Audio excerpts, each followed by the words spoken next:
So I'm on to my next step of my basket weave butcher block, and my next challenge is to face joint both the top and bottom of this. I mean, probably from the camera here, it looks flat, but when you look closely, you can see there's little ridges and little glue marks here. I can't have that because to make a basket weave butcher block for the next step, I need to cross cut this multiple times.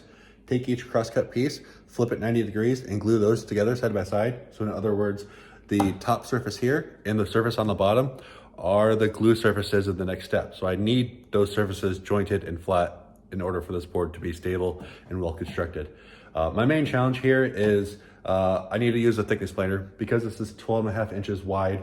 My 6-inch jointer won't cut it here, but with a thickness planer, you have problems with planer snipe. So in other words, as the board is entering the thickness planer and as it's leaving the thickness planer, the planer itself may, in ever so slightly, just wobble a little bit because it has less support on either front or back, and it'll carve out a little extra more on the front and back, and I want to avoid that. The typical way to avoid that is to send sacrificial pieces through along with it, and actually I don't need anything fancy. I just have another piece of scrap here. It's nearly the same height as the rest of the board, and I don't even need two of them. I just need one, because what I could do is I could run this through my thickness planer first.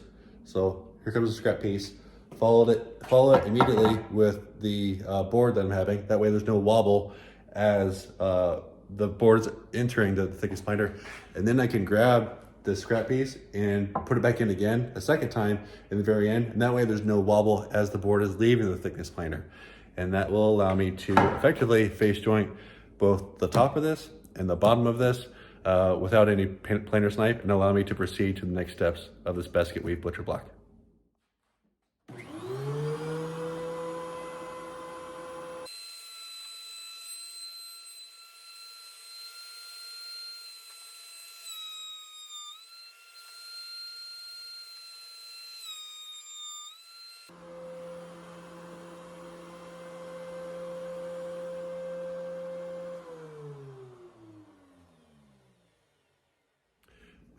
Well, that worked pretty well.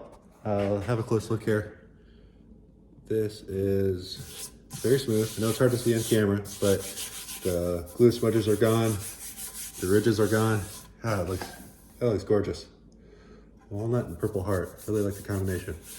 So I still have to do the bottom side, but it really is fairly simple. You saw how it goes more quickly than you might expect, even though I've got, like in this, for example, I got the setting set to 1 and 2. So in other words, I've got this set to a slower setting. You still have to kind of be Johnny on the spot with grabbing that front scrap piece and bringing it into the back.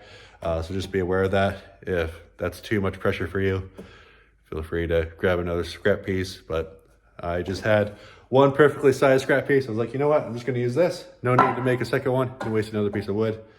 And that's that. That's how you avoid planer snipe on very large boards or on any boards in general. Thanks for watching.